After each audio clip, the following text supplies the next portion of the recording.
From scrubbing toilets to multiple seven-figure agency. What's going on? What's going on, everybody? This is your boy, StorySellerJet, with another episode of the Datz So Fire Talk Show. Let's go, baby. Today, I have an amazing guest in the studio. And as the title says it, like he has an amazing story from growing up in Miami and working and scrubbing toilets and now running a multiple seven-figure agency. So today, we are going to be talking about a lot of really cool stuff, okay? I hope you get your pen and paper and get ready to learn from my guest today. We're going to be talking about SEO. We're going to talk about digital marketing. We're going to talk about AI. We're going to talk about the journey from scrubbing toilet to like actually now running a multiple seven-figure agency.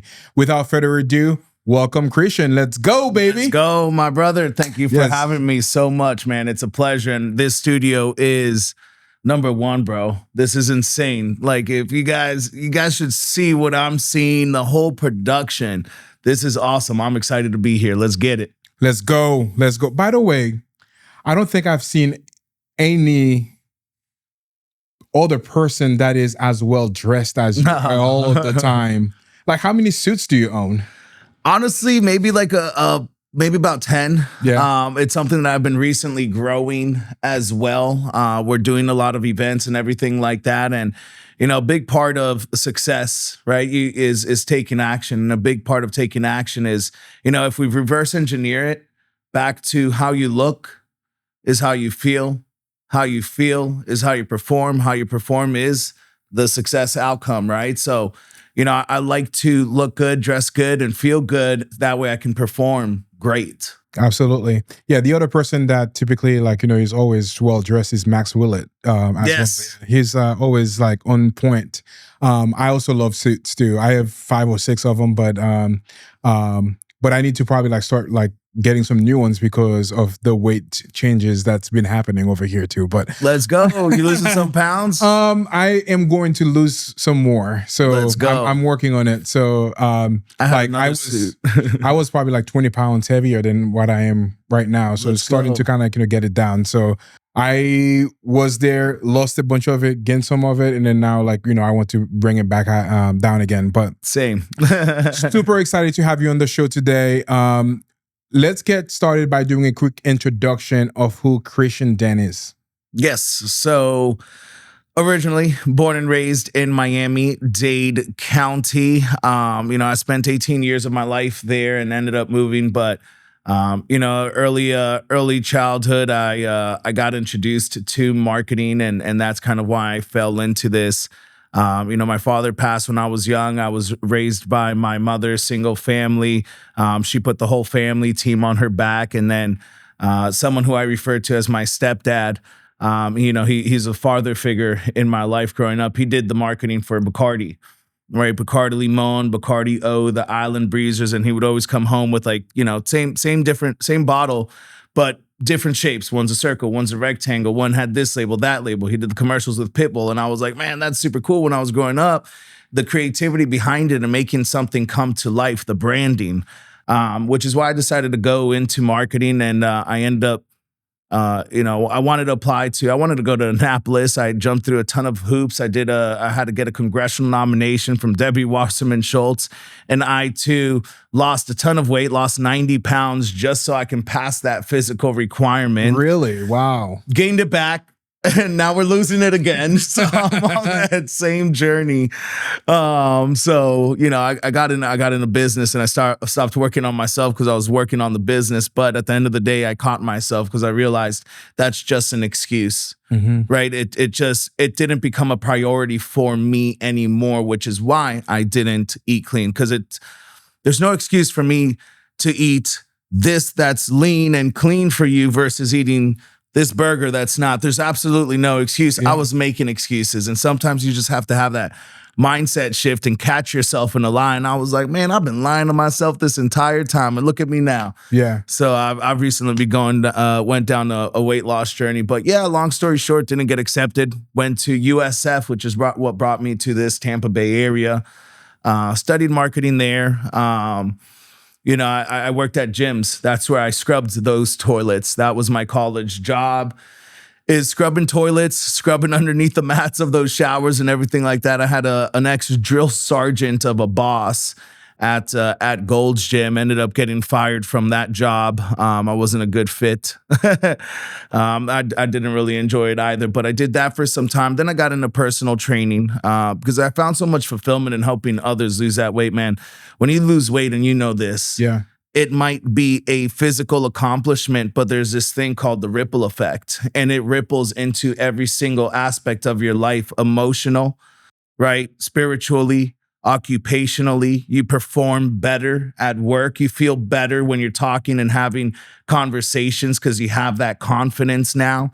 So I wanted to help people do, again, it stems physically, but it just changes every single aspect of your life. And I wanted to help other people do that. So, while I was in college learning marketing and in the early stages of my business, I was personal training to at least put food on the table until the business actually took off. But yeah, there's definitely been a couple of trials and tribulations throughout the journey. Yeah, absolutely.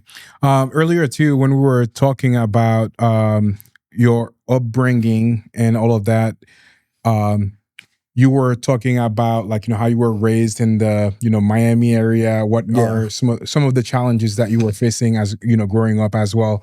Can we take a step back and share your journey? Yeah. For that, and then we'll kind of dive deep into the conversation as well. Yeah, I mean, early childhood, definitely. Like I mentioned, my dad ended up getting sick and passed away. So I was raised because my mom was working so much. Primarily, I was raised by my grandmother, obviously my mother too, but my abuela is who raised me. And even then, I wasn't the best student. I kind of told you a little bit earlier.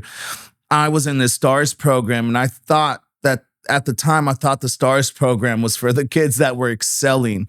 Later on in my life, and when I looked back, I was like, wait a second. I was in the disability classes. So they would always pull me aside, and I was part of this STARS program, but it was for the ones that had a couple of, maybe learning disabilities or whatever it may be. Today, we can kind of crush all of that was said by my teachers. I actually had my teachers calling my mom and asking her if I've been tested for learning disabilities and everything like that, because I guess they saw a pattern.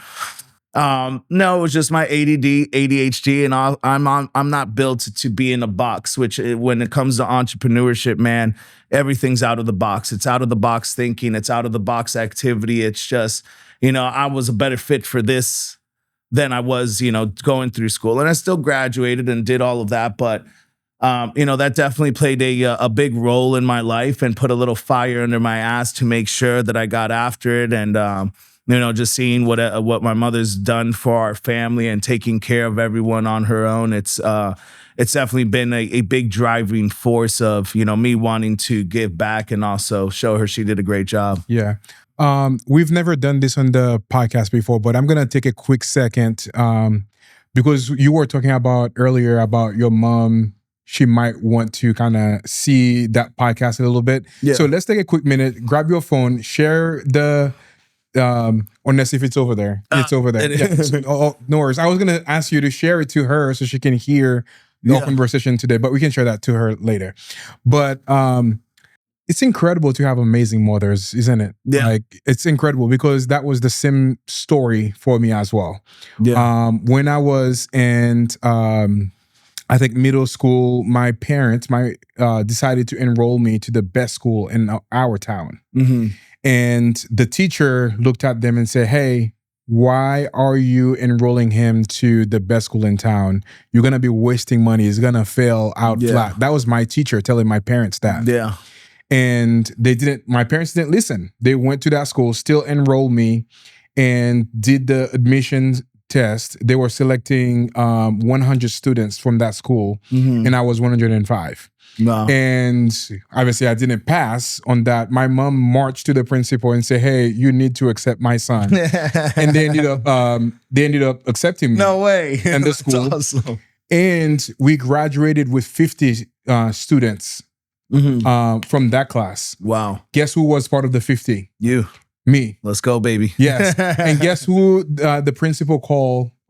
Shout out to my principal. He's probably watching this, but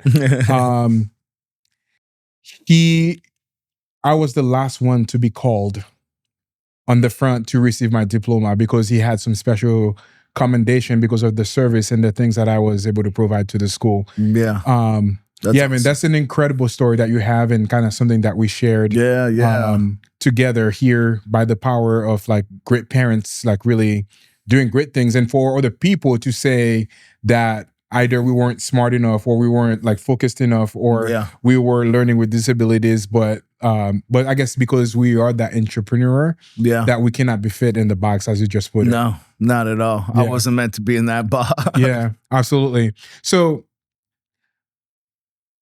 going through that journey of saying that, going through that journey of being put in that box, what are some of the things that this has taught you or has prepared you to be where you are at today?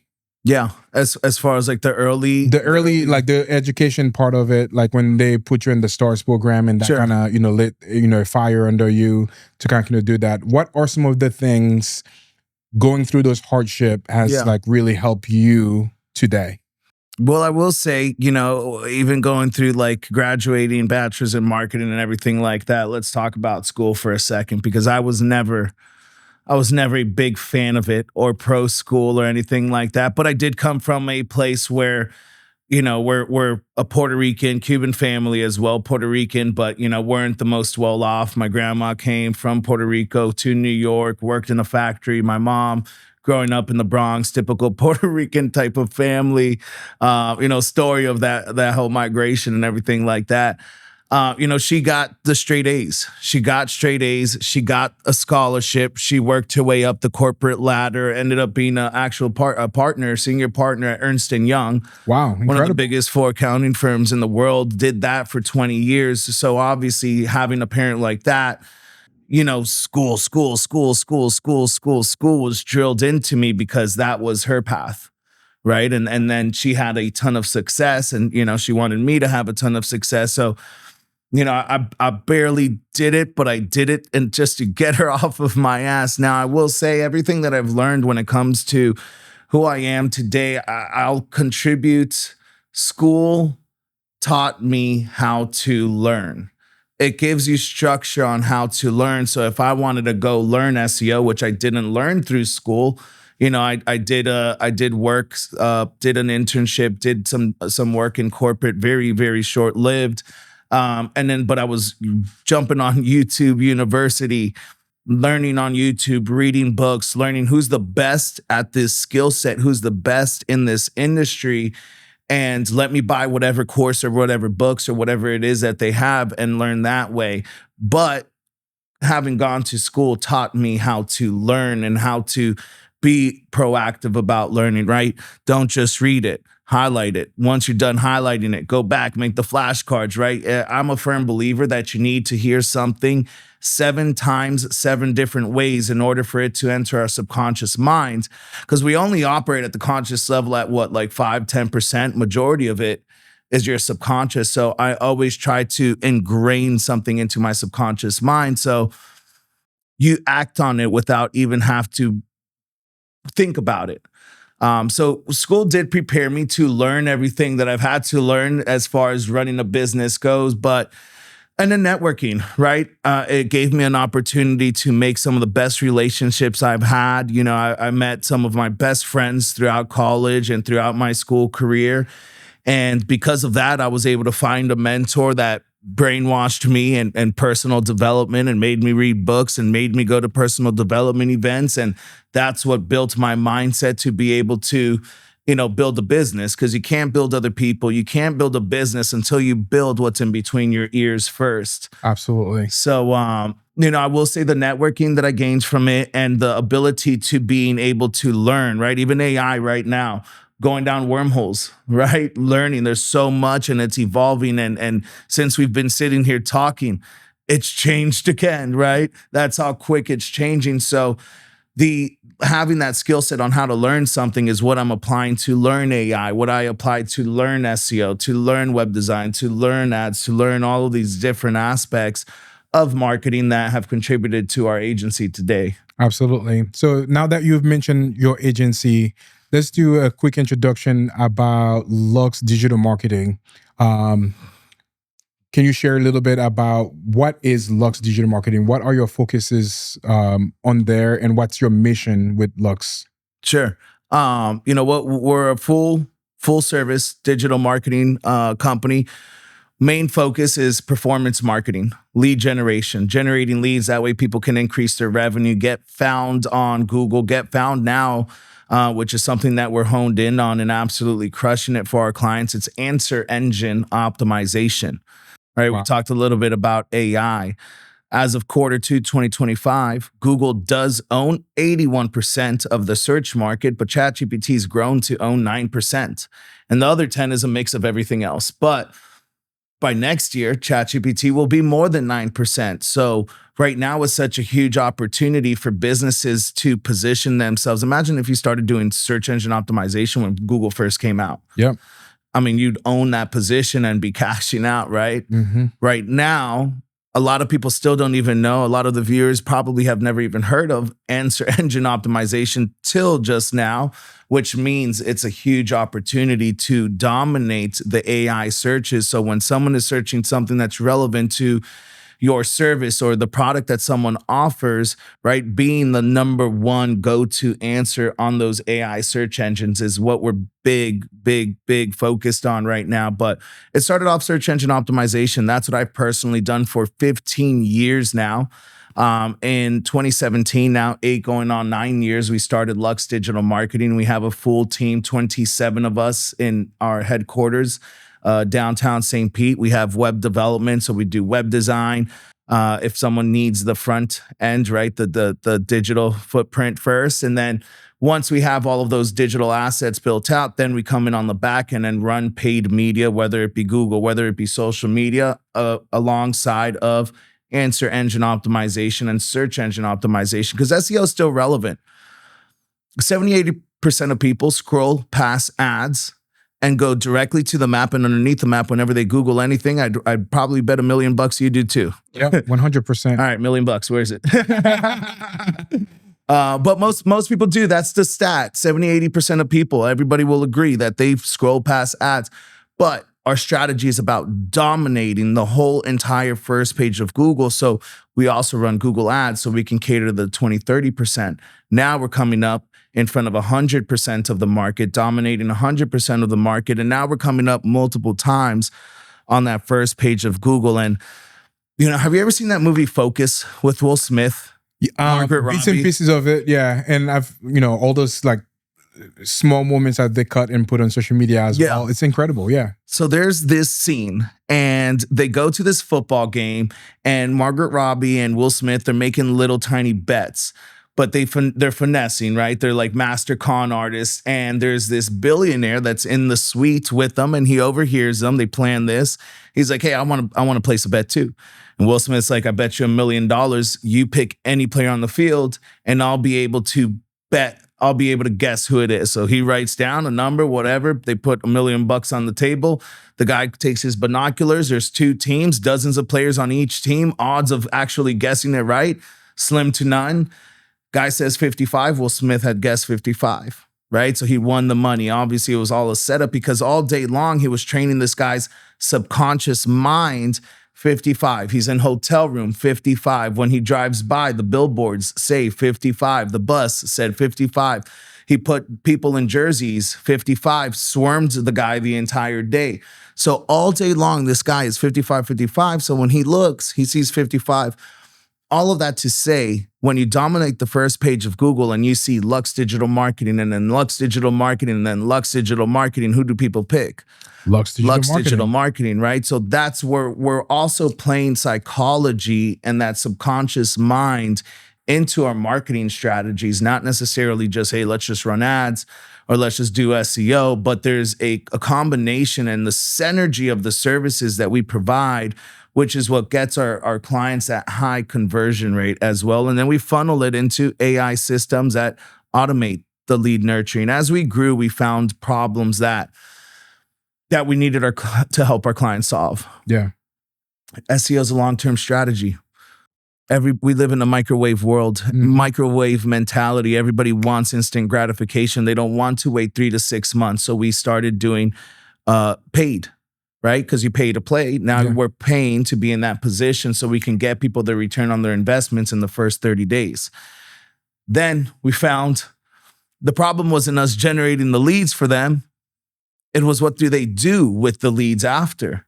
Well, sometimes, I'll ask someone, hey, what do you do when you send someone a quote? I wait to hear back from them. Yeah, that's crazy. No, you have to follow up. What are you talking about? Yeah. So we built out automated follow-up systems for our clients. That way they can close more business at a higher percentage, because we saw, we're writing it on a piece of paper, or I just go through my call log and I scroll through my call log. I'm like, dude, if you get enough calls, like, you can't see what your call log was from last week because it's gone. If you're keeping track of your leads by scrolling through your call log, you're doing it wrong. Doing totally wrong. What? Everything's slipping through the cracks. Yeah. So we found those needs, and that's why we kept on developing and developing and developing as we wanted to help businesses. And that's my passion, man. I just want to help a ton of people. I want to help a bunch of businesses. I love when I get those text messages from our clients saying, hey, man, like, you changed my life. I had one client in particular, he came up to me, kind of teared up, gave me a hug and said, hey, you changed my life. During COVID, I had to shut down my business in New York. I came down here. We were starting over. Finances, everything was a mess. My marriage was at an all-time low. I was really ready to give up on life. Said, you know what? I'm going to take one more chance on this. Met you guys. You guys built out my whole digital footprint. Crushed it for him. They got the dream house. Their marriage is at an all-time high. He got his dream car, which was a Scat Pack. They're hiring 2 other employees. It's not just him and his wife anymore. Now we're creating more opportunity and putting more food on families' plates because our marketing was able to help this company grow, which was able to employ more and create more opportunity in the world where AI is taking those opportunities away from people. We're creating jobs. We're creating opportunity, and we're helping awesome, genuine people grow. Yeah. Which is why I love what we do. There's so many people out there that sell like a BS product or whatever it is. It's like, I feel bad when someone doesn't move forward with us because I know the capability that we have on helping them. Yeah. I'm like, man, did I just not communicate the value well enough? Yeah. And then I get mad at myself. I'm like, man, if I do a better job at communicating the value, they would have seen it and we would have actually been able to help them. That's fantastic. And I'm really glad to hear that you're obviously taking that approach too and providing so much value to your client, because that's very rare out there, where a lot of people really they just like focus on like, hey, how can I get that next dollar? Dude. How can I grow and doing all of that, not really caring or worrying about the results that they will be providing to their clients. There's an energy. And some people don't believe in the woo-woo stuff, but there's energies, and that is real. And when you lead with genuinely wanting to help someone solve their problem, and you lead with just providing the best service instead of just looking at everybody and you just see dollar signs floating on top of everybody's head, when you lead with the acts of service and you lead with genuinely wanting to help someone solve their problem, the energy that you radiate, right? The money will come. If you lead with that, the money comes. Don't get me wrong. I am money motivated. I love to live a good lifestyle. The cheap suits, unfortunately, so they cost a little bit of money. So, I love it. Don't get me wrong, but it all comes, and I trust the process. And I know that it comes if I lead from a good place, if I lead with service and wanting to genuinely help someone instead of, like you said, hey, how can I make a quick buck? Yeah. Yeah, that was one of the biggest lessons that I've learned from Myron Golden. He says, if you lead with value and actually providing value, there's no reason that you can't be wealthy. 100%. Because if you focus on that, and I've had some other coaches that teaches that to me as well, but if you lead with value and that helps other people grow, they're going to come back. The money will follow for sure. Absolutely. Yeah. You shared a lot that we will be unpacking over here. There's so much that you do for your business. And I've never heard of insert engine marketing before. Yeah. So I guess I would love to go a little bit deeper on that, and then we'll talk about some of the other stuff. So obviously, this is new with AI developing and doing all of that. You were doing a lot of SEO before. So for somebody that wants to delve into insert engine marketing, what is the very first thing that they can do to make sure that they are growing with that new technology, Yeah. AI? So it is a very similar approach to SEO, but let's say what we're doing is structuring the blog content a little bit different, right? You go to ChatGPT and you ask it a question. So instead, and we're going to get a little technical here, but this is going to be game for anybody that's already doing content. One, continuously putting out blog content, right? If someone is searching for, now, how long does how long does it take to rank on the top of Google, right? Or whatever it may be, or how to set up a Google Ads account, right? We want to make sure that we're creating content on our website that adds value. That way, when someone asks that question on ChatGPT, Claude, Perplexity, whatever AI search platform, for the sake of all of them, I'm just going to call it ChatGPT moving forward. For ChatGPT, it's going to reference the blog content and it's going to get the answer, and then it's going to display it on the answer engine and then cite you as the credible source. So one of the biggest things that we've done differently is when it comes to blog content, written blog content on the website, the headers that we do are now in a format of a question, because AI skims a website. It skims the headers first before it gets into the body of the text and the meat and potatoes. So if it sees, oh, this person just asked this question over here, here's a header of the same question, let's now get that body and throw it over here and display it, and display, Christian Dion or Lux Digital Marketing according to Lux Digital Marketing. Okay, now people are like, who's Lux Digital Marketing? Boom, now they're on our website. Now they're being exposed to our services. And instead of them doing DIY and trying to set up their Google Ads, they can work with a professional and actually get it done right, which is the right thing to do, man. I always tell people, imagine we've never stepped foot into the gym. And if I go for the first time ever walking into the gym and I work out by myself, I'm going to have a different experience than if I go and work out with a personal trainer. I'm actually going to get a good workout. Yeah. Anybody can go and throw $1,000 at Google Ads themselves. But when a professional does it, the money goes a lot further, right? Because they actually know what they're doing, right? This person does it themselves, they might get 10 leads. The person that actually knows what they're doing will get 100 leads. Now you're 10xing your result, but some people don't, they don't want to do the professional route because they want to save money, but they end up spending more money by trying to save money. So we're structuring the content different. We're leading with that Q&A. The FAQs is very important. Any page, any blog that we do, we're now always incorporating FAQs. We're incorporating authority, where we're citing who the client is and what the credentials are, because one of the biggest things that AI is looking for is authority. It wants to make sure that it is sourcing authoritative blogs, right? In school, we learned, don't give me a Wikipedia source. We want only credible sources, right? Scholarly sources, or whatever it was back then. Same thing. ChatGPT is the same way. It only wants to see credible sources, not Wikipedia type sources. So as long as you provide good value, right? It's short, no fluff, right? Keyword stuffing. I've been in this optimization world for 15 years. We used to do black hat SEO, where we just put all the keywords. That way it doesn't matter what people search. We have the word on the blog and it comes up. Now the blog might say, if you're looking for a tree service, St. Petersburg Tree Service Company is here to serve you for tree services in right? We're just stuffing keywords. Does it sound like it makes sense? No, but we hit all the keywords, so we would come up. Now it's looking for no fluff, no keyword stuffing, straight, concise, to the point answers, making sure if it's in the FAQ format, we're citing the authorship. And then there's so much more to get into on the strategy, but I will say SEO and AEO, there is a overlapping. right? The strategies are very similar. We're just structuring the content a little bit differently, sorting the authority and making sure we hit the topic from every single angle. When it comes to, let's say, back pain, man, there's so many ways that people are asking questions when it comes to back pain. So we want to make sure that we hit every single way that someone is searching for back pain or whatever it may be. Joint restoration. We work with a lot of attorneys, medical clinics, and a contractor. So I'll cite probably a lot of like attorney, medical, or contracting related type services.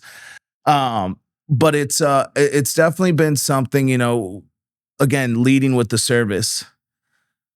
Okay, SEO is ever changing, and then I'm seeing this world now pivoting AI. We're not going to get caught with our pants down. So we hired a specialist that crushes it at answer engine optimization. We put together standard operating procedures. We trained our entire staff on how to execute and created GPTs out of our SOPs as well, so we can run the content through there and make sure that it's optimized properly for the AI searches as well. Because I'm always focused on the service. Develop the service, especially now it's changing so much. We need to make sure we're 10 steps ahead, because if not, like it changes so quick. Yeah, absolutely. The companies that don't leverage AI and don't implement it, they're going to get left behind. That's it, period. Like, we need to be using it. Yeah. Actually, I think that's a really great point over here, and I would like to expand on that. What advice would you give to the people that are trying to make money in the past and not using the technology that they have available today to actually be successful? Well, I would say get on it. Get on it, start doing it. Here's what's happening right now to the baby boomers. There's a lot of baby boomers that are phasing out, and you got this younger generation that's buying the businesses, and all they're doing is they're taking technology, implementing it, automating processes, automating systems, creating standard operating procedures, putting structure to it.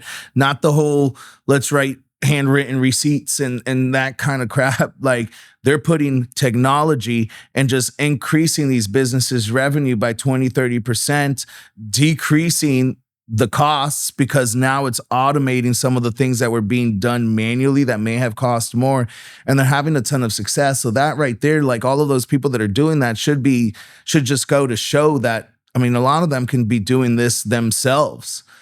But instead, they're just selling off the business, and then a younger person comes in and does it and blows up this business and 2X's it. It's crazy. Yeah, absolutely.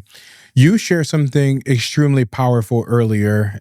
Is the Will Smith focus idea. Yeah. So how do you ensure that you are incorporating or subconsciously putting things about your business in different people's mind?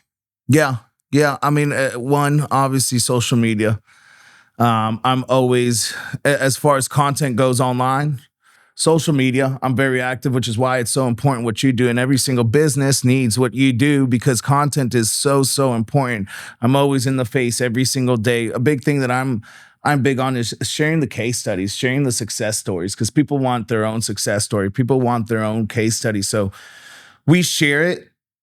I'm on all platforms. We're consistent on all platforms. I'm heavily invested in also running paid on all of them, but we're also pumping out organic content. For the last 8 years, I've been doing it, like, I don't know, a blog a week for the last 8 years consistently, right? Sometimes people go on these sprints and then it dies down. You got to be consistent over a long period of time to have success. That's one of the biggest things, is being consistent in anything you do, right? The gym. If you go for 1 month and you stop for 1 month and you go for 1 month and you don't see the result, but if you're consistent for 90 days, right, 120 days, so on and so forth, you're going to see the result. And then once you start seeing the result, that starts to fuel the next result. Yeah. So I guess in expansion to that question, what are some of the things that you are doing to ensure that you stay consistent throughout your content creation? Processes, putting together systems and processes. We have a team, right? Once a month, I go and I sit down and I shotgun all of my topics. I'll do about 20, 30. I think last 3 weeks ago, I did 40 reels. I sat down, different places, different outfits, different whatever. Some dressed down, some dressed up, some personal brand, some about my weight loss journey. Because recently, I think I'm down 35 pounds or so in the last few months. Yeah, man, it feels great. Doesn't it feel great, dude? Oh, yeah. And like I said, now that I'm down that, I'm just like, I want to keep going and keep going and keep going. And I'm going to go for another 15. But putting together a process, putting together, if you need, put together a content calendar, a content schedule. So that way okay, this is everything that I'm going to do. But I sit down, my phone's over there, and I'll in my notes put 30, 40 topics, write them all out, have an idea of what I'm going to say about all of them. And then in one day I shoot them all. And then we send it off to editing, and then editing is taking care of all of that content, right? So just being consistent, putting together a schedule, putting together a calendar. That way we're always putting something out. Yeah. What advice would you give to people watching this about the power of batching content? You know, the number one reason I hear that people don't do content is what? I don't have time. Well, if you just take one day, a couple of hours, one day out of your entire month, and you just batch all of your content, you're going to be much more efficient, right? The I don't have time is just a limiting belief that people have. You do have 4 hours a month to sit down and just rip, boom, boom. I mean, I think we do it sometimes in 2 hours. I just go. Okay, next topic, check it off. All right, boom, hit, boom. Next topic, okay, go.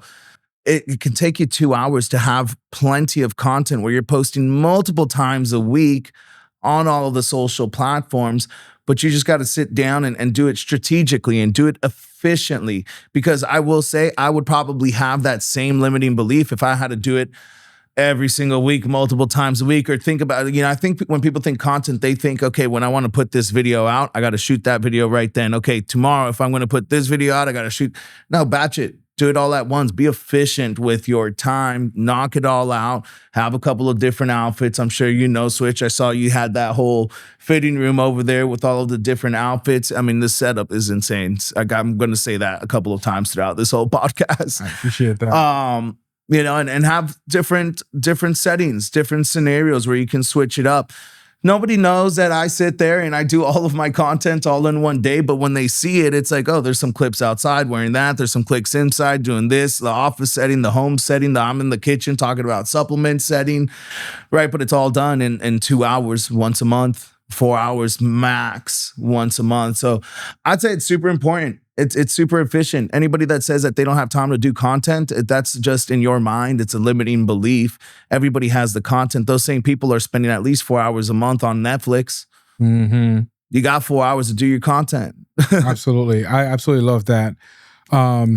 So you have been consistent and kind of posting content regularly.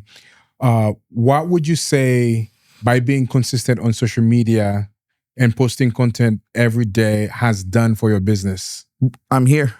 So, like, for example, I was consistent on posting on social media. Then it got shared. Then I got connected to Vegas, right? Vegas was the one that threw the brand social event. I met you at the brand social event. Boom, now we're here on this freaking awesome setting here, this podcast, this studio that you guys have. So one, it's a connecting, right? I met someone awesome because I posted, and I met someone that invited me to an event where I met you, and it's like there's a ripple effect, right? We've also generated a ton of business on there. We've also scaled our team through social media and hired through social media, and again, found a lot of clients through social media. So being consistent and posting often, there's so many contributing factors to it that can help people in so many different ways. It's just doing it. Yeah. And sometimes until they get to a place where maybe they can have a white glove service, right? I tell people, dude, you can get the Hollyland, the Sharks, or the mics. They're $100 on Amazon. You can plug it into your phone. Now everybody's got 4K cinematic. And at least start shooting that shot until you are in a position, if you're not at the time, to do content with a professional where it's like, dude, Liz is insane again, where it's a sick setup, right? But some people handicap themselves from doing content because they think it needs to be perfect. So instead of them just putting something out, they do nothing at all, which is worse than putting half-ass content out. At least do that. Go on CapCut, throw a couple automated AI captions on there, maybe put a little bit of sound on the back, whatever. It could be basic. And sometimes those videos hit like crazy, dude. Absolutely. Yeah. I like to tell people that 80% done is 100% on the shelf. Yeah. So like 80% done and posted is way better than 100% it's sitting on your hard drive and not sharing it. Yeah. Even if it's not perfect, you'll attract more people. You'll get more people instead of it sitting on your hard drive and nobody sees it at all. That gets no exposure. At least throwing something out there gets your message out there and gets that exposure out there. And even if you got to do it on that small, 4K cinematic iPhone, $100 mic, boom, plug it into your phone. It's got a receiver. It's so simple. Magnetic mic, right? Again, and then once you are in a situation where you can, you come to a place like this and you get really good quality content. Absolutely. So you take an omnipresence approach where you do both organic content and also paid media content. Yeah. When would you suggest that people need to start like pushing paid media? Yeah. So I say immediately. Now there's so many different paid media routes, right? Like when people come to us and they're like, hey, how much is it? Well, what's your product? What's your service? Where do you want to go? What do you want to target? What do you want to target? There's so many different moving parts. For someone that's maybe like a clothing brand, we're going to suggest going paid ads on social media and maybe more organic on social media. For the person that's a pest control service, Google. No one's on social media saying, man, I hope I scroll until I find a pest control ad today. No. But the people that are Googling for pest control services near me, they need it. There's intent there. So that would be a better fit for them on that platform than being on social media. So it's not one size fits all. It just really depends on what's the product, what's the service, what are the geographic areas, right? For some attorneys too, personal injury attorneys, I may not say go do Google ads. Google ads, bro, for them, it's like $150 to $200 a click. That is crazy. Not per lead, per click. You can get 10 clicks, and if no one calls you, you just spend $2,000 for nothing. Right now, for a family attorney where it's $5 a click, I'm going to say, hey, let's run paid ads. Absolutely. Right. So it just really depends. And then also that just depends on what the budget is. Okay, your personal injury, you need a bigger budget. Your family attorney, we can get away with less here. So it just really depends, but I always suggest running paid, whether it be social or Google or YouTube. I always say run it immediately. I think it's great to run, and then eventually as their budgets scale, as their businesses scale and they scale up their budgets to all of it omni-channel, man. Let's get them through Google. Let's get the people that were looking for pest control near me on Google. They see the ad, 70, 80% don't click. So they scroll, but guess what? We planted a subconscious seed because they saw the brand. Now they go to the map, they see the name again, boom, subconscious seed number 2. Let's say they click there. All right, let's say they go to the website. Let's say they leave the website. They'd never bought. Now we're retargeting them on Facebook and Instagram, right? I'm sure you've gone to a website, you leave the website, now you can't get away from these people. I have 2 of them right now that are constantly getting in front of me every single day. I know, man. I'm about to buy another pair of cowboy boots. So like omni-channel, right? That's the omni-channel approach. But sometimes depending on the size of the company and where they're at, a lot may not have the ability to run the omni-channel game plan. So we start small and just what is the best marketing channel? What's in their best interest? Where can we get them their highest return on their investment? Because that's my goal. If I can get you your highest return on your investment, we're going to reinvest that and we're going to scale your marketing strategy. And that's how we're going to help you 2, 3, 4x your business through digital strategies. But sometimes it's hard for someone to just, hey, let's run Instagram, Facebook, TikTok, YouTube, LinkedIn, organic, AEO, SEO, right? That's a lot, That's a lot. That's definitely a lot. Talking about digital strategies, what is your best paid ad strategy right now that is crushing it? I love Google, man. I like Google, and I'm not knocking social media. I am heavily invested. We put multiple six figures into it on an annual basis. But on Google, the intent, social media is a bait and switch tactic. Again, nobody's scrolling like, man, I really need pest control. Let me scroll until I get a pest control ad. No, but sometimes people see it and they're like, you know what? Let me see how much pest control is. Never mind, too much. And I got to sign up for a monthly plan. I don't really want it. But for the person that's on Google seeking it, guess what? They have a problem with pests. That's why they're searching for it. So their intention on actually purchasing is an all-time high. So you're going to get a better conversion rate on the Google ad strategy than you do see on the social media strategy, where you might have to invest more to make the same amount that you do on the Google platform. Again, you can retarget on social media. I'm not knocking social media, but for certain businesses, Google Ads is a better strategy. And here's a really good strategy for local service-based businesses that we're running, is you can now incorporate your Google business profile, or not now, you've always can, but a lot of people don't run this type of ad. You can run your Google business profile as an ad on the top of the map by incorporating your Google business profile location as an asset within your Google Ads campaign.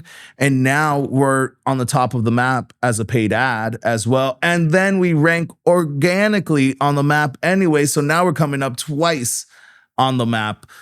Paid search ad at the top, paid post on the map, local organic post on the map, and then your organic listing underneath that 5 times. Dude, it's a wrap. We're getting the business. Yeah, absolutely. That's a great strategy. And I like to say, that's so fire, baby. That one was actually a very specific one. Yeah, that was awesome. Our conversion rate on the ad, there's search ads through Google, and then there's a Google business profile ad that we run it on the map, which people usually skip the search ads, but people will look at the map and it says, sometimes you'll see it says sponsored, and it's a sponsored business. Sometimes you look at the map and there's 4 businesses instead of 3 businesses. The 4th one is a sponsored post, but a lot of people miss where it says sponsored because it's so discreet and small. It looks like a local listing that's organic, and it gets an amazing conversion rate. Yeah, I mean, that is a huge secret that you shared right now, because me personally, I didn't even know that you could run this kind of stuff, which is awesome. Make sure your Google Ads team is doing that. If not, fire them, hire us. Fire them, hire him. Let me say that. Fire them, hire him. That was awesome. So one thing that I'm always curious about is for the people that are in the ClickFunnels community, and obviously you have won a ClickFunnels award. What are some of the things that you did to ensure that you made that $1 million to win that Comma Club award? Yeah, so I will say actually the person who helped me get it all set up, because we had already done multiple 7 figures, but I Christian, who Gentech, helped me get the award and achieve the award. But regardless, doing the 7 figures, whether it's ClickFunnels or whatever funnels or Go High Level funnels or this funnel, a lot of it came down to just grit and being relentless and being determined and being consistent. And it's all of the things that I learned when I went through my weight loss journey. And that was one of the pivotal moments. My mentor, I at one point said, I was doing this thing, and I was looking at the structure of what sales reps make, because I was now getting into sales. And it says, well, only this percentage of people make, 6 figures or above. And he's like, let me ask you a question, Christian. What percentage of people lose 90 pounds in 1 year? And I was like, shit. After that, I realized I can do anything I want. Yeah. As long as I apply all of those different characteristics to it. Literally, I fully believe I can't I can't jump off a building and fly, but I feel like anything that I actually set my mind to, I can achieve it. And I fully believe that, which is big belief. Right? Belief in what it is that you offer and belief in yourself. If you have that, dude, you make anything happen. Absolutely. Literally. Yeah. So how did you build that belief system to really help you propel your business forward? Yeah. The first one, I think that was one of my biggest triggers, him saying that to me. Because, growing up, pre-diabetic obese. I was my nickname was Chef Boyardee at the public school that I went to. They all call me. I also did take Chef Boyardee every day to lunch, so that didn't really help my scenario. But I was also the heavyset kid. So sometimes your confidence isn't at an all-time high or anything like that, which affects your belief in yourself, right? If you don't act in confidence and you don't have that, then you're not going to have that belief in yourself to execute. But that right there, when he told me that, it switched my mentality. And this was someone, Jay Kevorkian, who told me that. And I was like, damn, that was good. One, it was a good close because then I ended up becoming a sales rep for his team and we ended up, doing a lot together. But more than anything, he contributed. He brainwashed me. He told me, buddy, I'm going to brainwash you, but you're going to want your brain washed. And I think so many people are being brainwashed and they don't even know it with the bullshit that's on social media, on the news and everything like that. You're either getting brainwashed in a negative way or a positive way. Brainwashing has a negative connotation. Some people need their brain washed. Right. And that's what he told me. And I plugged into personal development. And I think it was the personal development that I went to every single month, going to a networking event, or not even networking, but personal development event every single month, reading a new book and doing that consistently for a period of time for years, working with him. It just it gave me that belief, that personal development, man. Like I said, I contribute a lot of my success to personal development. I couldn't build my team. I couldn't build a business. You can't build anything if you don't have the right mindset first.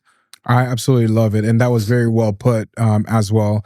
Earlier, you mentioned that when you sit down to batch your content, that you also do some personal content that talks about your weight loss journey or that talks about mindset and doing all of that. Why is it so important to not only talk about your business, but to do other personal content as well? The biggest part, man, the numbers are in the masses. Not a lot of people own businesses, but a lot of people want to lose weight, but a lot of people want to personally develop, right? When it comes to business owners, that's just small. How many people, not a lot of people they don't care about SEO. A lot of people don't care about digital marketing.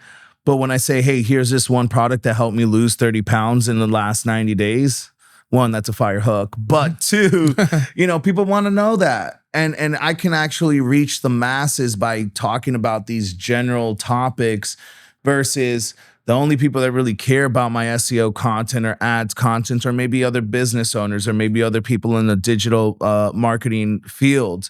But for the most part, the general population, they don't care. Yeah. But they do care about maybe the story. They do care about, going from here to here. They do care about, the weight loss. Oh, what supplements can I take, right? I was just at a Friendsgiving and I loved it, man. We talked and we added so much value to each other. And we talked about, I'm taking these mushroom coffees that helped me a ton. It's called the Rise, man. I should plug that in. I need a coupon code or something.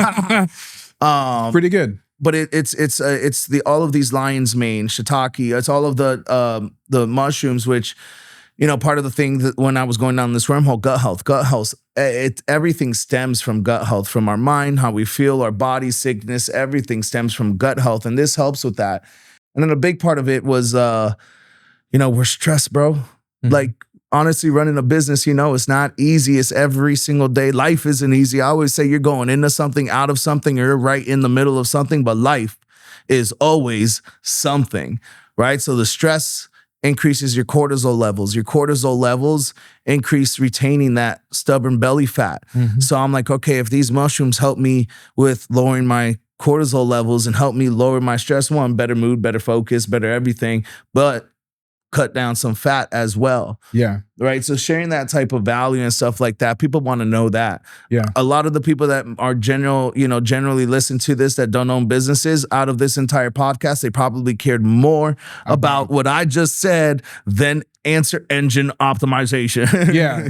It's very important. And when you are creating content, if you're solely providing the business value and don't showcase that human side of you. Yeah. That part. I think the human side of you goes even a longer way than actual providing business value because we are in a trust recession. And obviously a lot of people probably have heard that so many times. We are in a trust recession because a lot of people, they position themselves as the guru, and kind of say, hey, I'm the man, follow me, like, and doing all of that. But once you take the human approach, sharing your journey, sharing stories like that, things that are working with you, for you, a lot of people might benefit from that. And because you're providing value to those people, and it's that role of reciprocity. Like when you give so much to somebody, they are looking for ways to kind of, really giving back to you. So when you take that approach and creating those content and providing value outside of business, when they're ready to do the AEO strategy, who are they going to be thinking about? Is the person that has been pouring in their life for the longest. So, and I like to say too, the people that educate their following are the people that basically take over the market. If you are closing yourself in your business and not being present on social media, nobody's gonna know who you are, and they're gonna choose your competitors that are doing the podcast, that are doing the other stuff over you any day. 100%. Yeah. I mean, that's a big part why I do the educational content, dude. In digital marketing, you work with companies and you're probably very familiar with the space because, content marketing, we're in marketing, right? Bro, the digital marketing space is such a shady space. 80% of the businesses out there say they can do it. None of them know how to do it. And most of them just outsource it to a team, to another company overseas, whether it be Pakistan, in India, wherever it is that people go, Fiverr, Upwork. It's people here that just outsource it overseas, right? And I will say, before I started the company, let me try one of these Fiverr services. Let me try one of these agencies overseas, these white label agencies. None of them got the good result. None of them did. So that's when I realized I'm going to have to build our team that executes the SOP exactly how I do, because I know my strategy works. I know this works. I've done it, rinse and repeat, rinse and repeat. I need someone to execute the strategy that I do. And that's when I started hiring internally, because I know that route gets the result, and we don't do long-term contracts. So the only thing that retains our clients is the result. 100%. Dude, and we've had people 5, 6, 7, 8 years since we started. So I put out a lot of educational content to, one, try to help save people from making a bad decision, but also hopefully teach other marketers how to do it the right way so we can start regaining some credibility to the space. Because again, I speak to so many people and they're like, man, I'm on my 5th marketing company. I've been burned 3 times. My last marketing company stole my website and held it hostage. This happens all day long. And it's just, there's a gray area in the digital marketing space. And that's why I want to kind of put that information out there so people know how to make the right decisions. Yeah, absolutely. You mentioned probably like 5 times already standard operating procedure, SOP, which I believe is very important. But why is a standard operating procedure so important and so valuable for any businesses out there? Yeah. So it's the key to scaling. Having a standard operating procedure is the key to scaling. The key to scaling is to be able to duplicate. And the key to be able to duplicate is having an SOP that you can take someone new, plug them into this, and they'll be able to execute exactly how you do. Without the SOP, you can't duplicate. And without duplication, you can't scale a team and actually have that scalability that someone is looking for. If not, you're just kind of running with your head cut off. So SOPs, that's one of the biggest things that I learned from Arate Syndicate, which is Andy Frisilla and Ed Milet. I was part of their mastermind group. And, I am a person that is ready, fire, then aim. Let's jump and let's grow our wings on the way down. I'm an action taker. And then, we grew. And I'm like, oh, we need systems. We need a system. We need the back end stuff, right? I've never been really big on the analytical side. But then that's where I developed it. I found my weakness and I was like, hey, I'm going to develop this part. And we have, we can take someone, hire a new SEO specialist. We just hired another web designer, but we can take them. We have a standard operating procedure. We got the step-by-steps. We got screen recordings. We got everything so that person can come in and have a ton of success. One, it looks great as a company when you're hiring employees that you actually have these systems in place, so it looks good as from that standpoint, but also it allows you to be able to scale to Absolutely. where you want to be. Without that, you can't scale. That was very well put. So now let's transition a little bit about, like, your personal side of things, to obviously as a business owner. What was the biggest lesson that you've ever learned from anyone? You just mentioned a couple of the people in a couple of mastermind that you've helped. What was the biggest lesson that you've learned from somebody that has made the biggest impact on your life? Man, dude, that's a tough one. The one biggest thing, I'm going to probably keep going to personal development. Why? Because that doesn't just affect your business life. It affects your personal life. It affects your family. It affects everything. So I think, just being the best version of yourself, being a good human, tapping into your fullest potential. A lot of it stems from personal development, which stems from the Bible, which stems from just be a good person and do the right thing. So I love that part because we're not limiting it to just this being relevant to business. This is relevant to every single aspect of your life. So I'd probably say personal development for that reason, that it's not just business, right? SOP, then we're just talking business here. But personal development just makes you a better person. And we need more positivity and more love, one love in this world. We really need more of that, especially with the chaos that's going on right now in the world. We're being divided even more and more and more. And that's what certain parties and groups want. We just need more love and we need more unity. And if people are personally developed, right, we'll be more positive. So if we could just get everybody on a personal development ripple effect chain, bro, this world is going to be changed. Absolutely. What are some of the things that you are personally doing to improve on your personal development? Yeah. So I'm actually fired up about this one. I'm doing, I'm part of the Maxed Out Mind Mastermind with Max Willett, right? So I joined that group, getting a ton of value. We just spent all day, 8 a.m. to 7, 8 p.m. or something like that on Saturday, doing a whole deep dive, mastermind, personal development, leadership development, and everything like that. But I met a doctor in there, Dr. Javier, who is a neurolinguistics programming person, right? He is, which is like the Tony Robbins. It's all about unprogramming and leaving all of your past negativity, past traumas and everything like that, and then reprogramming yourself with the positive and going in the right direction as far as mindset goes. And, while personal development has helped me contribute to doing that, I've never had one of the intensives where you sit down and it's almost like hypnosis. Right? You're like hypnotizing yourself, like all of that stuff doesn't matter. I mean, I don't even know how it goes. I just got signed up this week and we just did our onboarding yesterday. And the next week we do our full deep dive all day Friday and Saturday. And then an 8-week follow-up program. So continuously reading books, getting involved in a program like that where it's all about retraining your mindset. And I told them what are the outcomes that I'm looking for after going through this transformation. Plugging into masterminds, getting around people like you where we have good conversations and we speak life into each other and value into each other.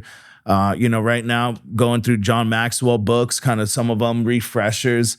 I will say, that's one of the biggest things for me towards the end of this year and all throughout next year. I did so much on the personal development in the very beginning with my mentor. And then I started working on the business. And I stopped working on myself.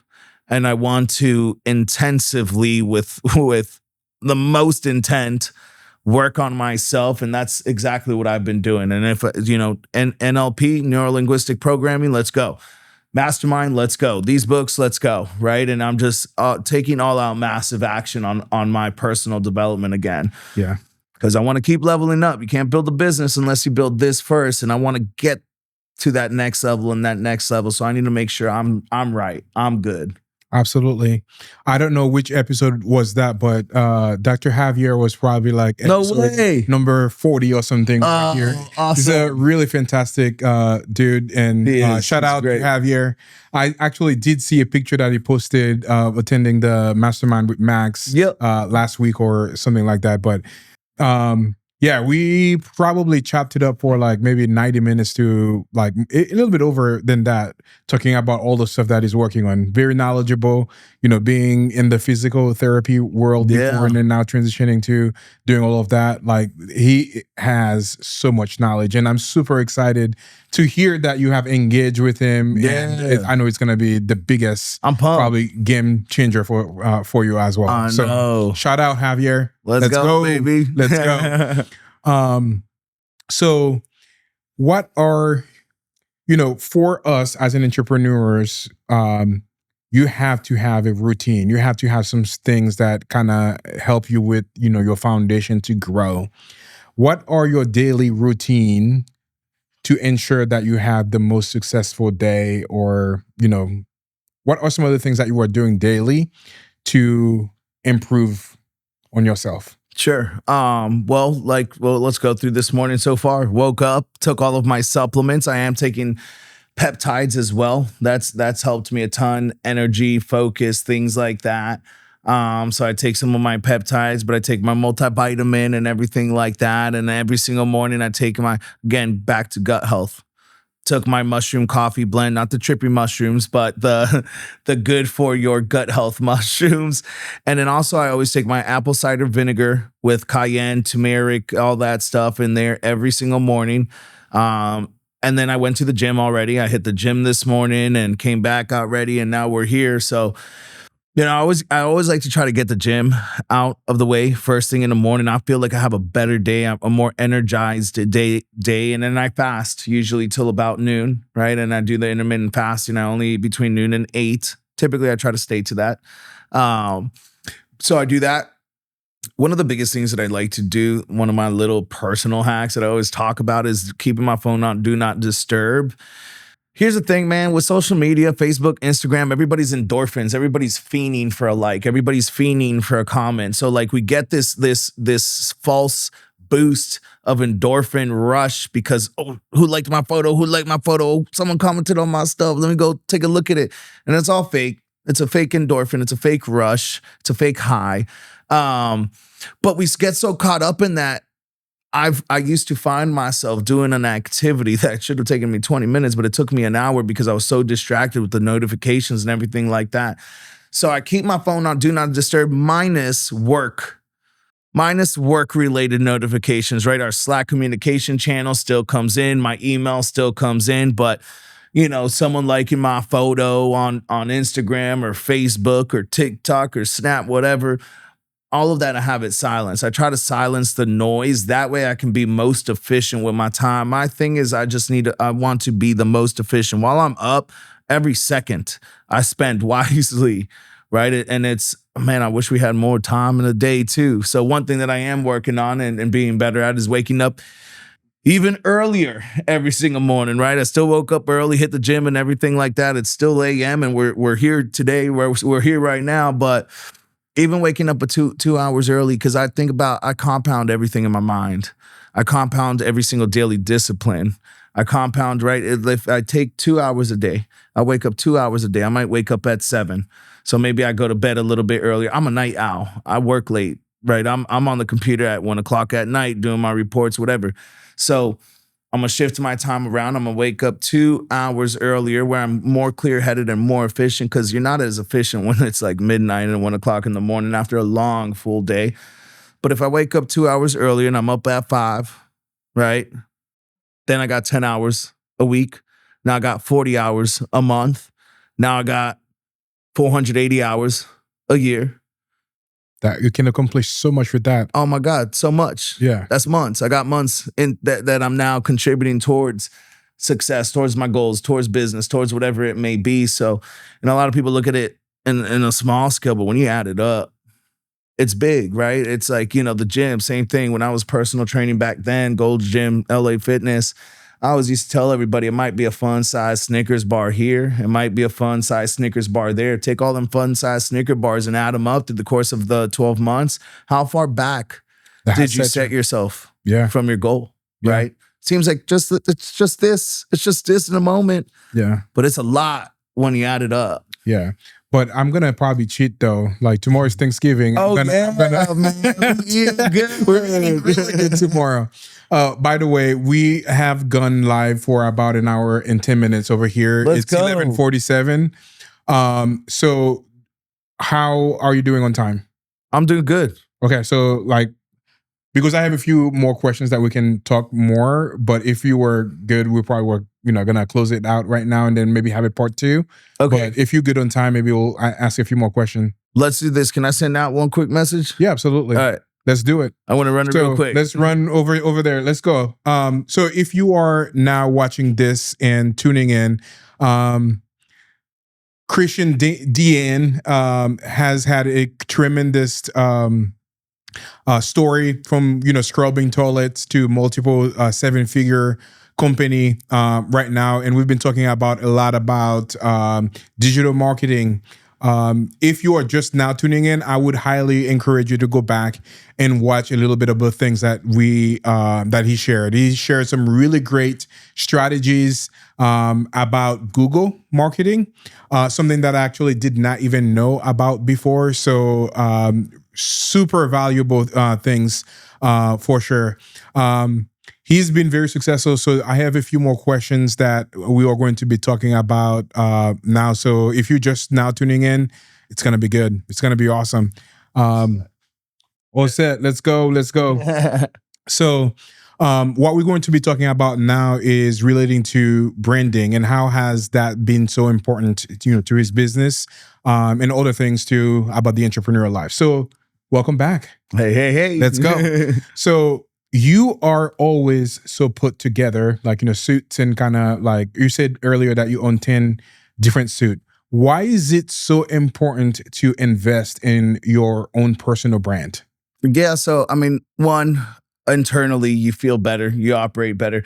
But two, you attract, right? You attract what it is that you're looking for when you look the part that you want to be, when you dress like the person that you want to be and want to embody and identify with. We go to these networking events. We just went to the Brand Social, and for me, I love to network. It made it so much easier because I didn't have to go and talk. And so many people were just coming up to me, man, the three-piece suit, man, I love it. The little chain, that's awesome, man. Let's go. It's just naturally you start to attract that. But then, the flip side, internally, you feel better. So you perform better and you have a lot more success. So there's like a two-part fold to that, but definitely personal branding is huge. For me, a big thing that I like to do is the car scenes, right? Obviously the green machine, the green Lamborghini, that's my thing. But I got that car, one, because, I've always played with Hot Wheels growing up, and I still got a little green Hot Wheel. I handed it down to my nephew growing up.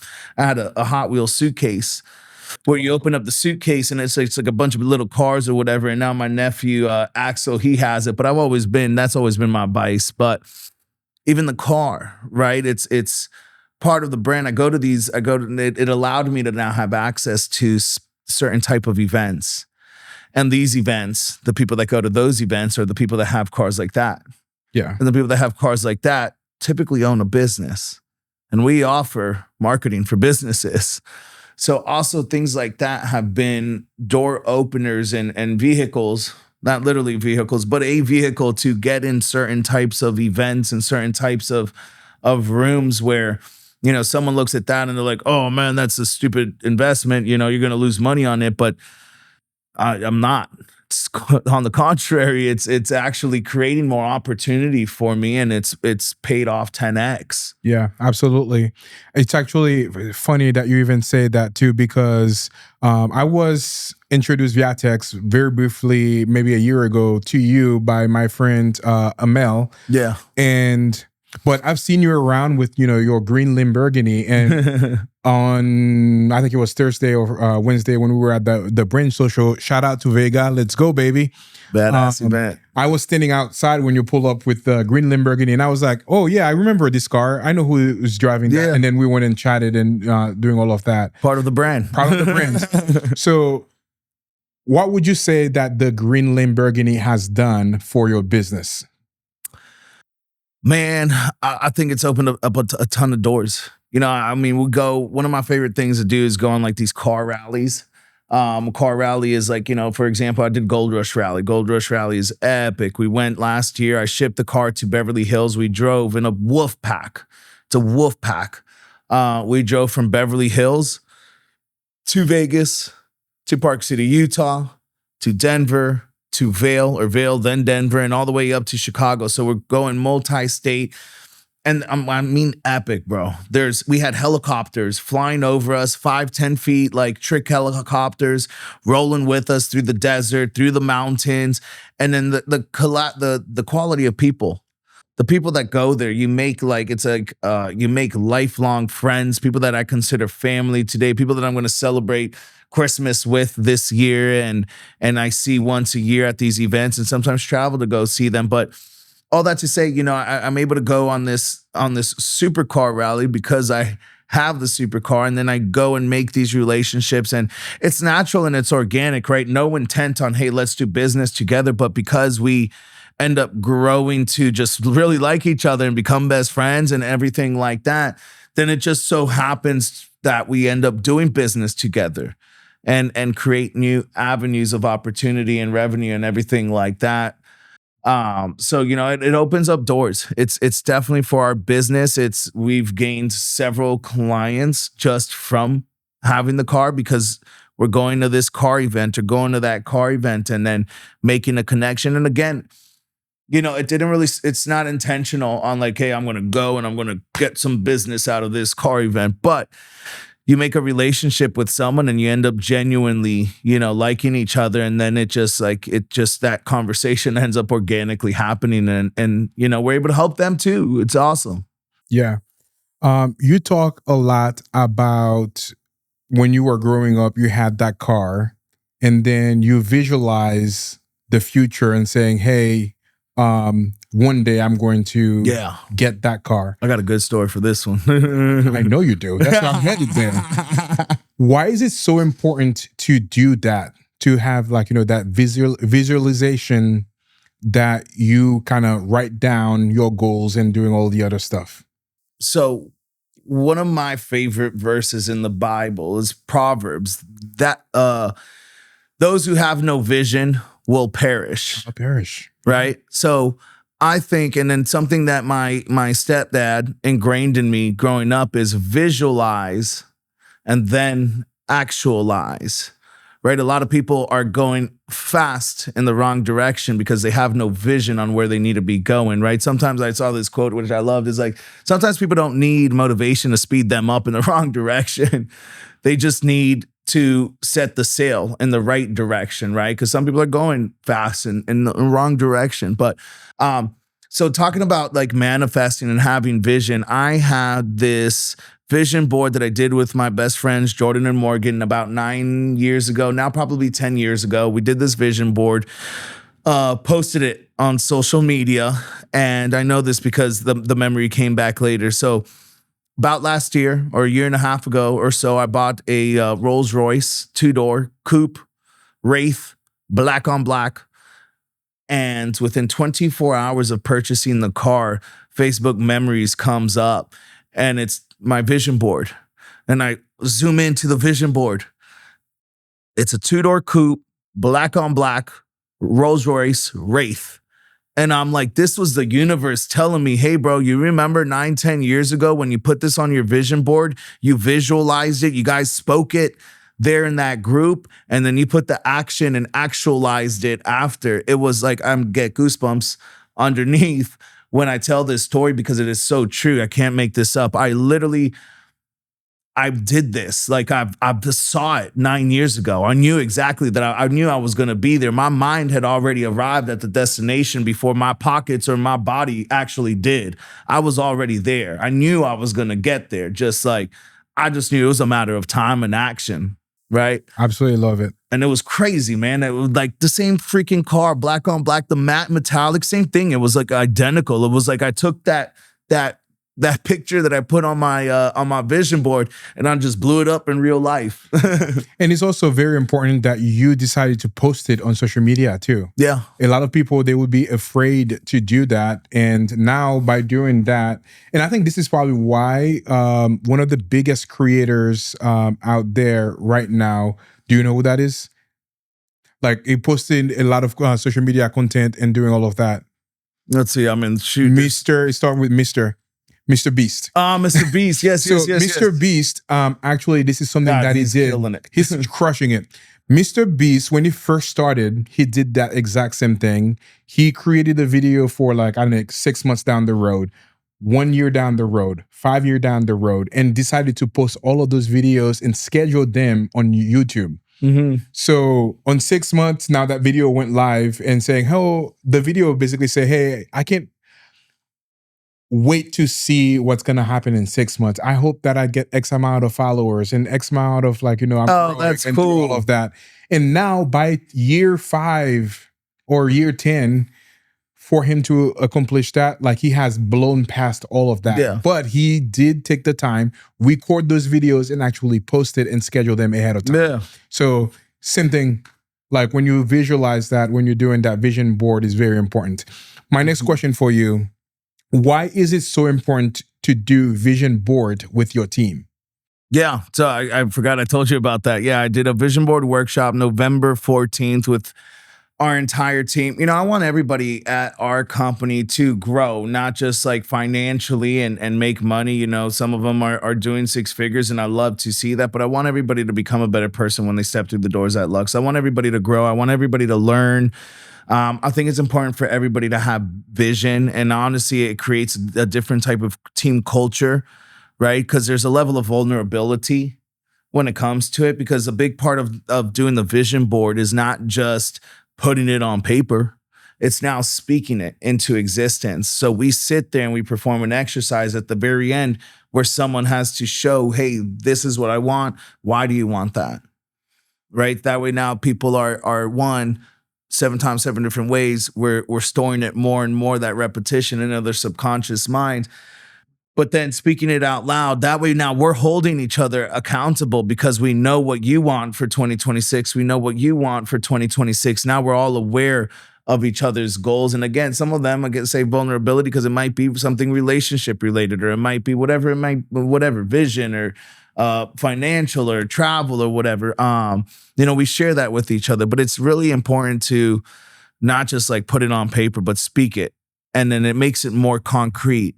And because now you're saying it to someone else, you also feel now this obligation that, oh shit, I got to do what I said. Yeah. I now told someone I'm going to do this, so I have to actually do it. Absolutely. So you get that action behind it. So, I'm a lot of people don't believe in the woo-woo stuff. Now, I will say some people, when it comes to manifesting, they sit there and they're like, let me think about it. Let me think about it. Let me think about it. It's not here yet. Let me think about it. Let me think about it. Let me think about it. And that's not manifesting, right? If people think if you think about it, it's going to come true. No, you got to think about it, but you got to also put the action behind it for it to actually happen. Yeah, absolutely. I truly believe this is extremely important. And what you just said over here kind of triggered something for me as well, because when I was thinking about building this, like that was part of like the vision board. I wanted to create a super cool studio to be able to create content for other people. You killed it. I appreciate that. I appreciate that. But one day I took the step in a mastermind. I was doing a presentation, and I stood up on there and I said, hey guys, in about 6 months, I'm going to do this.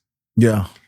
Like that freaked the heck out of me, because I knew the expense that was going to come to actually be investing in this. Mm-hmm. But I took the step and did that, and not just kind of, okay, I'm going to be thinking about it, but actually take a step forward and actually do it and say that I'm going to do it. And now I know in 6 months, I'm going to have another presentation in that group. Mm-hmm. So I need to work and get it done before the next 6 months, so I can give them that update. So it's very important to do those vision boards, to do this kind of stuff. 100%. Yeah.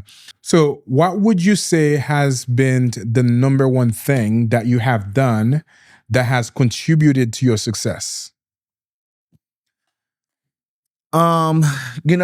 Other than the personal development, my biggest thing is my favorite acronym, AOMA. Say it all day long, every day. All out, massive action.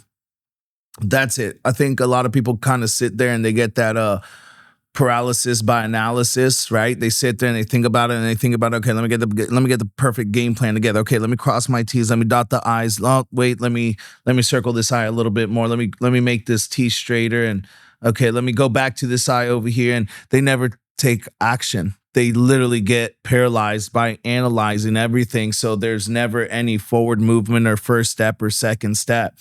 So I think it's, all out massive action, not just about taking that first step, but doing as much as possible, as quick as you can. I'm so big on condensing time frames. I want to, for some people, what takes them 2 years to do, it takes me 2 months to do. I'm just going to do it with intent. I'm going to do it with purpose. I'm going to do it fast, and I'm going to do a lot of whatever it is I have to do, even if that means that weekend I'm working till I wake up, till I go to sleep, right? Because sometimes I have weekends like that where I'm like, you know what, I need to put this in place and I need to do it fast. So I'll sit there and I'll put together, right? A couple of months ago, I did this for our sales academy, internal, right? Anybody that joins our team, we have a whole entire sales academy, sales training, step by step, introduction, how to handle this, how to do this, screen recorded calls. And I took a whole weekend and I just locked myself in my office from the moment that I woke up, grab a cup of coffee, go right into the office, and I start recording.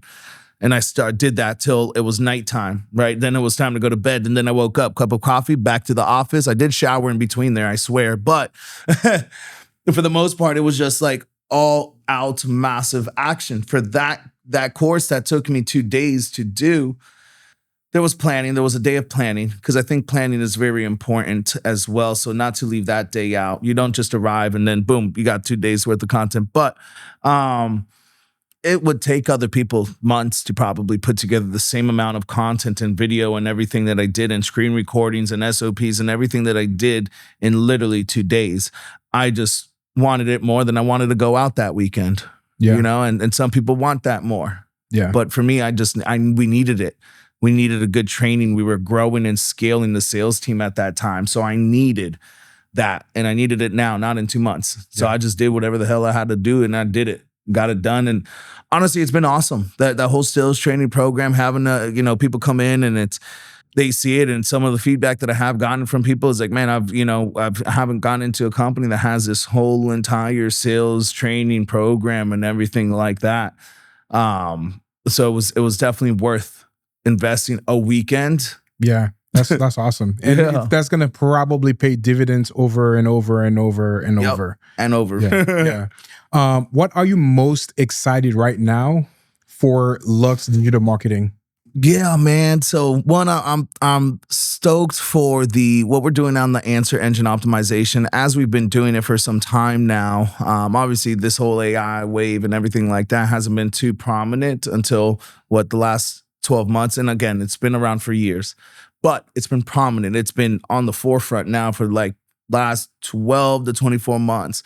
So we've been doing the answer engine optimization. We're getting so much feedback from the clients. Hey, I closed another deal. I had this 91-year-old. I had one client, the dermatologist. She had a 91-year-old lady on ChatGPT looking up who's the best Mohs surgeon, who's the best dermatologist near me, and everything like that, with best parking, with this, with that.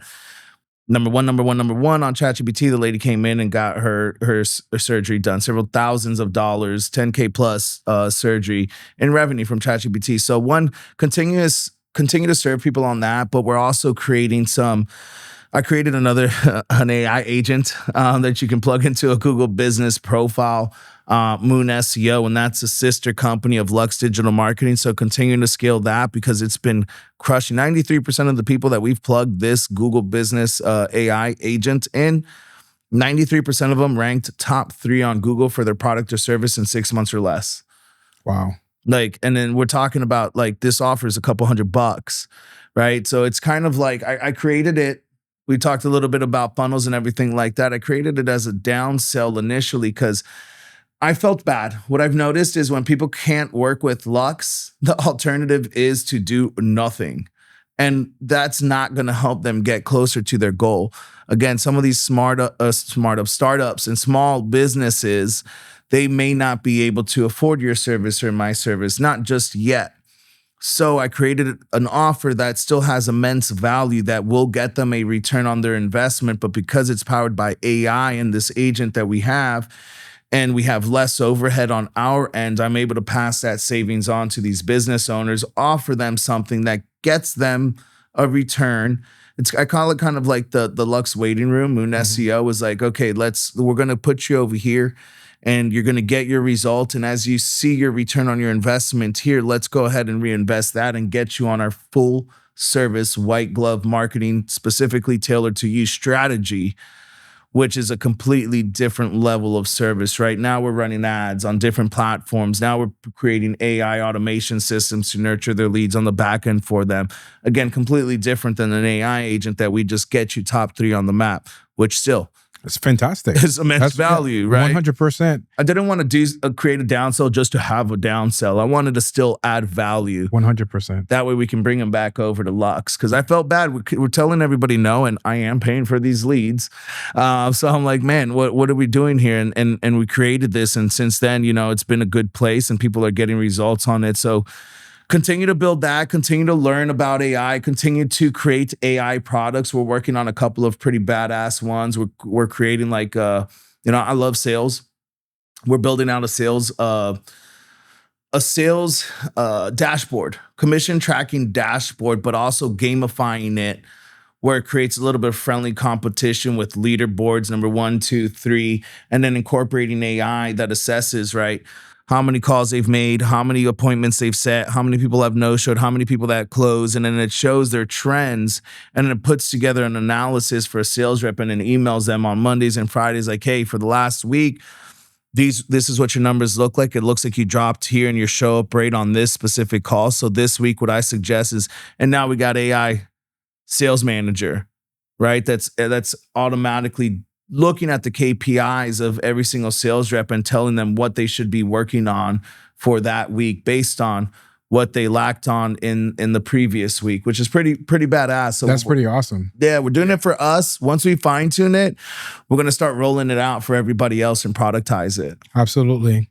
What would you say makes Lux digital marketing different, and why would somebody choose you guys over your competitor? Yeah, absolutely. I mean, when it comes to differentiating factors for us, the biggest one is we actually do the work, right? It's like we do it in-house. It's our strategy. It's a proven strategy. We have the case studies. We have the results. We have the testimonials.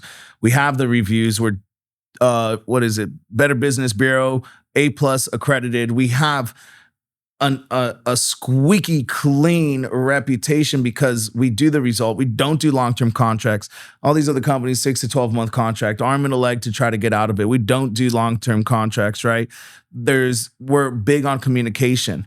Another digital marketing, a lot of people, they'll just export a PDF to you every single month and hope what these bars, charts, and graphs even mean. And a lot of people that are business owners, and especially a contractor that's good at roofs or whatever, they're not going to look at this bar chart and know what any of this information means. We jump on calls with our clients. We explain to them what we've been working on, what the result has been, how their organic traffic has grown. We walk them through all of that start to finish, right? So it's a very white glove, good streamlined communication. You're group texted with our team. We create a Slack channel for communication. That way, if they need, hey, I need to change something on the website, they hit the channel. Our web designer's in there. Our SEO specialist is in there. Automation specialist, myself, management. We're all in there. So we have really good communication, which I think is important when it comes to that digital marketing space. I've seen lack of communication. Yeah. So I wanted to change that about the industry too. So, I mean, man, there's a lot that makes us different. Yeah, absolutely. I mean, you just listed a bunch of them right here. As we're closing this, I have 2 or 3 more questions for you. The first one is, what is the number one advice that you would give to anybody that wants to dip their toe in marketing today? Yeah. Well, I will say one of the biggest things, and I just had someone at a car event ask me this, where would he start? And I told him, probably learn prompt engineering. Prompt engineering. We talked about Myron talking about communication with God, with yourself, with people, and with AI. prompt engineering is conversation with AI, how to prompt, how to talk to AI, how to get AI and facilitate it to do what it is that you wanted to execute on. You know, most people are used to like, hey, what are top 3 things that I can do on whatever, you know, like basic kind of high level type of prompting and asking it. But there's ways that you can get AI to do some insane things, as I'm sure I know you're going down the wormholes, dude. If you prompt it the right way, dude, AI can do some incredible things for you. A lot of people don't even know, like, God, other than asking it a couple of questions, you know, when was Mark Wahlberg born on AI or whatever it is. I think I just looked that up last night when I was watching a Mark Wahlberg movie. That's why I asked it.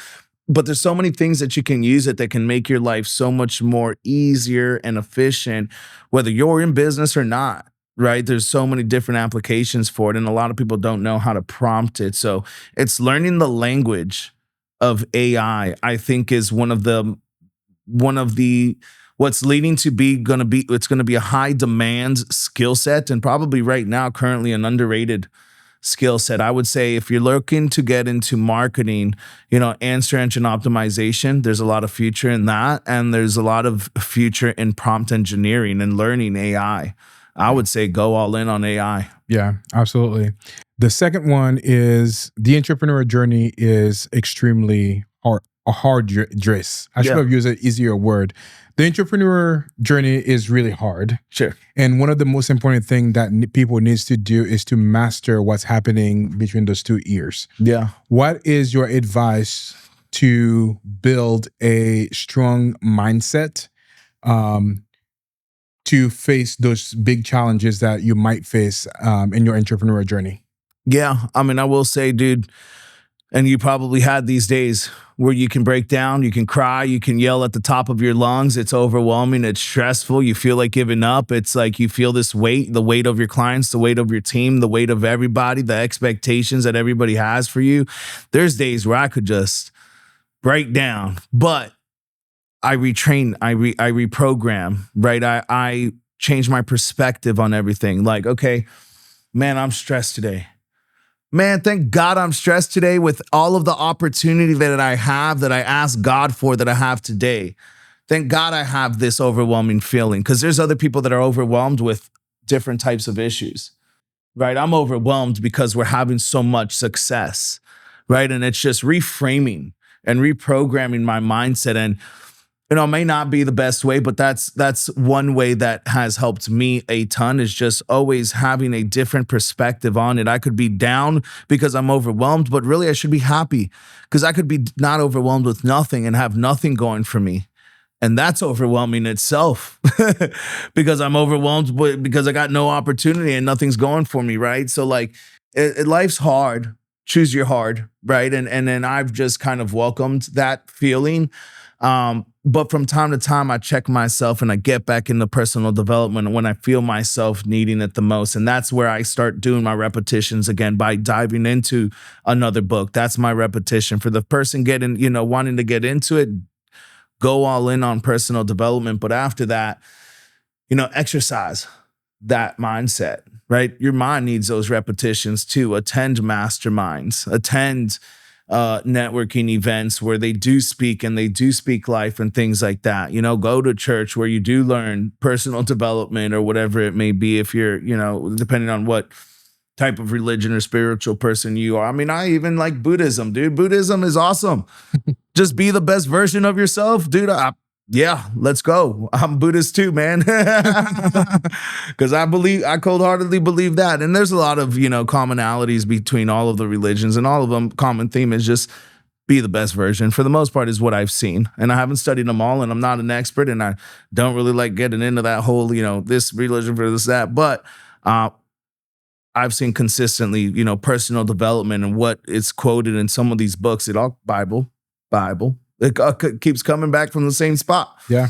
So, that's why I mentioned that. But personal development and exercising it, especially when you need it. And then sometimes just changing your perspective and having that switch. Yeah.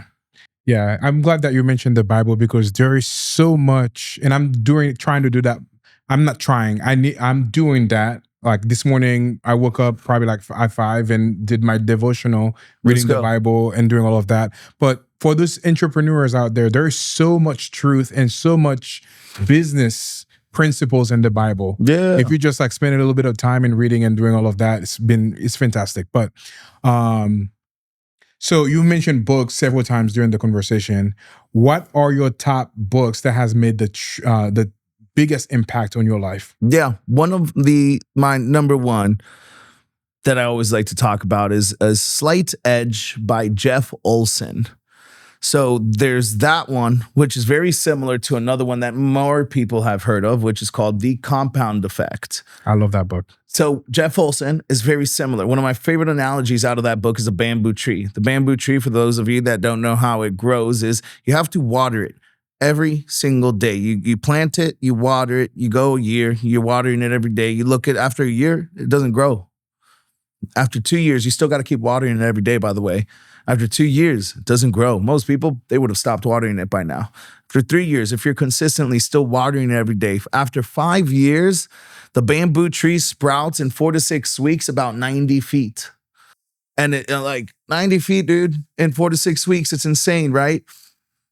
But if you don't water it every single day for 5 years and respect the process, and one of my buddies always says it, I love this, divorce the outcome, but marry the process, right? Like if you stay emotionally detached from the end result and you just say, man, I just know that I got to water it every day. I know it's going to be there. I'm not worried about when this is going to happen because I know it's going to happen. It's not a matter of when because I already know it's there, right? I just got to stay consistent every day and just water it. And I'm just going to focus on watering it. The problem is people get so pissed off and frustrated when it comes to having success because they're so tied to the end result that it creates more animosity when they don't achieve it. Versus if they focus on the process instead, right? In the gym, man, you know, even that, like you go and hit the gym and you look in the mirror right after and you're like, I look the same. Maybe you got a little pump. You get more discouraged.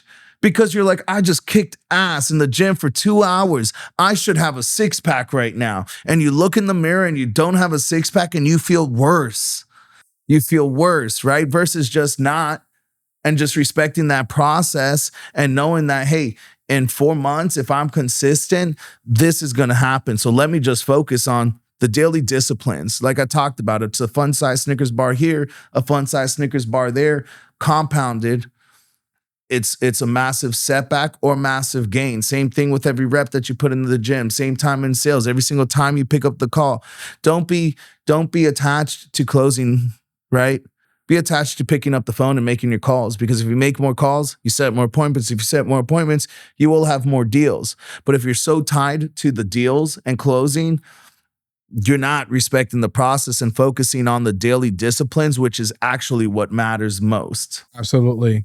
When you were saying that was a great analogy, by the way. I love it.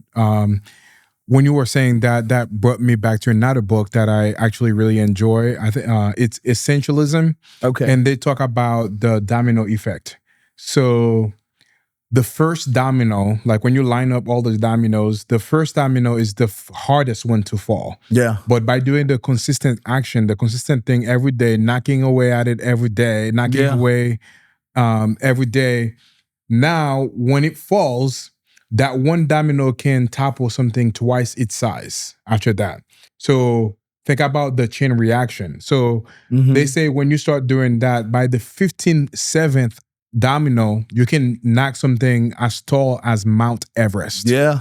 So by like consistently doing all those actions and doing all of this stuff and tackle that first domino, when that starts to fall, now the chain reactions happen. Yeah. And you are kind of seeing, you know, the immense success that you've been working on as well. 100%. So I absolutely love that analogy about the bamboo tree, which is great.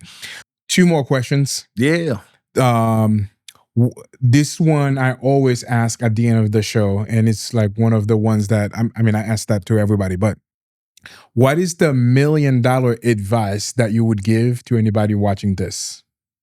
Man, I got the 2. And then again, you're going to hear the common theme, but it's just because I believe it so much. But the two is personal development and all out massive action. And also understanding one, respecting the process. God, everything that I mentioned, man, it's so hard to just like number $1 million thing. Let me rephrase that question. If you lost everything today, Yeah. what is the number one thing that you would do to make $1 million? Sales. I'd jump into sales because depending on who you are, here's the thing about sales. People want security. They know that in 2 weeks, I'm going to get paid this.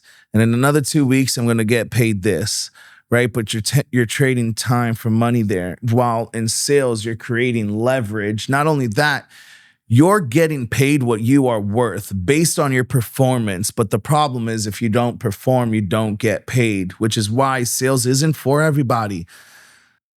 There's too many lazy people in this world. They will never have success in sales. They just don't want it enough. They're not hungry enough. They're not sharky enough. They're not, they just don't want it. So they'll never have success. And that's, we need people to do some of these other jobs out there, right?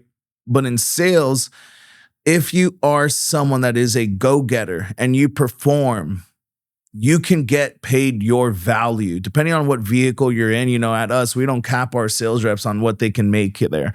Some companies I think may, most of them don't though, but sales lets you reach your fullest potential and get paid what you're valued at and what you're worth. So for me, I would get into sales, right? I mean, I would probably start a company. Let's say that wasn't an option though. Let's say I just had to do one thing and maybe it was just get into sales. Whatever sales it may be, I would sell something because I'm confident in my ability to be able to perform, my ability to take action, my ability to condense time frames.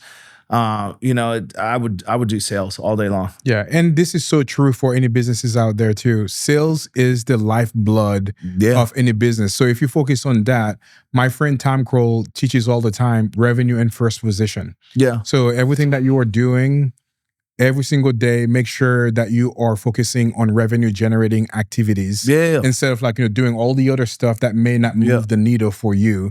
By doing all of that and you're generating sales, making a profit, all of the other issues that you may have in the business, you will be able to solve them. Yeah. So that's why pay to get them solved. That's exactly what I'm saying. Like if you make money, now you can hire somebody else to do the things that you are not as strong as. If you make enough money, now you can do all the different kind of stuff. So I completely agree. It's so funny. So my mom and I, we used to have this debate because she's accounting. She's like, accounting is the most important. I'm like, Mom, if there's no sales and money for you to account for, it's like, is it the most important? Because you need to have money coming in, right? P&L statements, balance sheets, and everything like that. But there's money on there, and money is produced by the sales. So there's no accounting if there's no money to account for. So I mean, I've always been a sales marketing, but I firmly believe, it is the lifeblood for a business. Absolutely. So now the last question is for anybody that is watching this right now that wants to. Because you shared so many great value today about digital marketing, about SEO, about AEO, which is a new term for me. For anybody that wants to learn more about your business and how you can help them accelerate their business, how can they get a hold of you and how can they reach out and do business with you? Yeah, on Instagram it is Christian with a K Dan. Dan, like Lieutenant Dan. I don't know if anybody knows the Forrest Gump analogy there, but Christian Dan or Lux, Lux marketingcompany.com is our website. But if you guys want to personally get a hold of me, because if you go to the website, my team, you're going to hear from my team.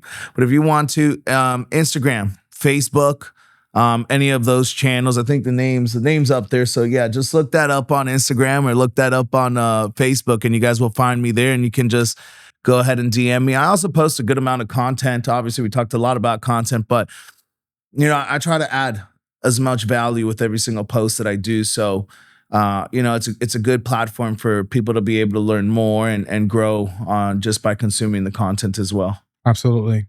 Any parting advice, any parting wisdom you'd like to share? If you haven't done personal development, get into it. It's what changed my life. And just start taking immediate action, right? If you're not happy with where you are right now, do something about it instead of complaining about it. Don't be a victim, be a victor. You literally have the brush in your hand and you can create the strokes and paint the life that it is that you want. You guys have the ability to, and anybody is capable of getting it done. So if you are in a situation like that, it's up to you to get out of it. So start taking all out massive action and get to your dreams. Boom. There you have it. So definitely would highly encourage you guys to go to Christian Den Instagram to connect with him personally, or to go to Lux Digital Marketing pages and also their website. Obviously, it's been an hour and 49 minutes of really amazing value. And I know he's doing that consistently on social media. So I would highly encourage you to do that as well. And my goal today, if we impact one person watching this has been totally worth it for me. And like with all the stuff that he shared, I know one person would be impacted. So there you have it, making it a fantastic day. And make sure you eat a lot tomorrow. And we are shooting today. Tomorrow is Thanksgiving. So hope you have a really amazing week and lots of fun. There you have it. Have a fantastic day. Let's go, baby. Let's go. It's fire. Boom. Bow, bow, bow, bow. That was awesome. Yo.